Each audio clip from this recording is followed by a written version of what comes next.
पता है कि आप सभी अपनी जिंदगी में बहुत आगे जाना चाहते हैं, कुछ बड़ा करना चाहते हैं, लेकिन मेरी आप सभी से एक शिकायत है।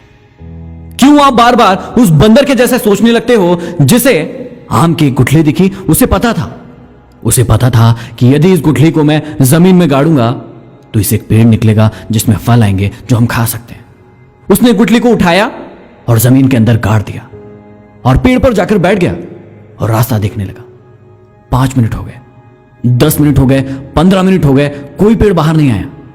उसे चिंता होने लगी। वो नीचे कूदा और उस गड्ढे को वापस से खोदा, गुठली को निकाला, देखा, गड्ढा देखा, गुठली देखी, गड्ढा देखा, गुठली देखी। उसने सोचा गड्ढा बेकार है। थोड़ी दूरी पर गया, एक और गड्ढा खोदा, फिर से गुठली उसमें गाड़ दी। अब फिर से जाकर पेड़ पर बैठ गया और फिर से इंतजार करने लगा। इस बार पूरे आधे घंटे इंतजार किया, लेकिन ये क्या, कोई भी पेड़ नहीं उगा। फिर से वो कूदा और उस गड्ढे के पास गया। फिर से उसने उस गड्ढे को खोदा और देखा गुठली को और गड्ढे को। उसने सोचा गुठली बेकार है। उसने उस गुठली को फेंक दिया।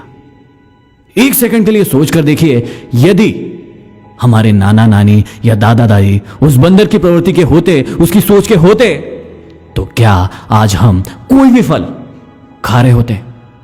नहीं ना।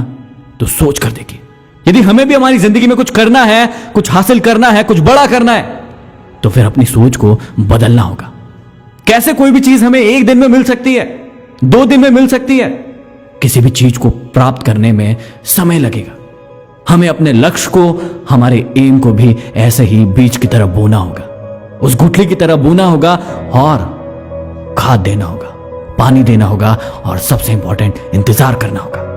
इंतजार करना होगा क्योंकि जितना बड़ा लक्ष्य उतना ज्यादा समय लगेगा। हो सकता है साल भर लगे, हो सकता है 2 साल लगे, हो सकता है 10 साल लगे, लेकिन हमें इंतजार करना पड़ेगा क्योंकि हमें अपने लक्ष्य को प्राप्त करके ही रहना है। और उससे भी बड़ी सीख, यदि आपको आम खाना है तो आम की गुठली ही बोना पड़ेगा।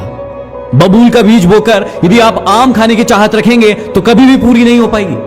और यही गलती आज आप कर रहे हैं। अपना लक्ष्य, आपका एम डिसाइड नहीं कर रहे। याद रखिएगा 2 चीजें, बीज सही बोइए और इंतजार कीजिए अपने फल के लगने का।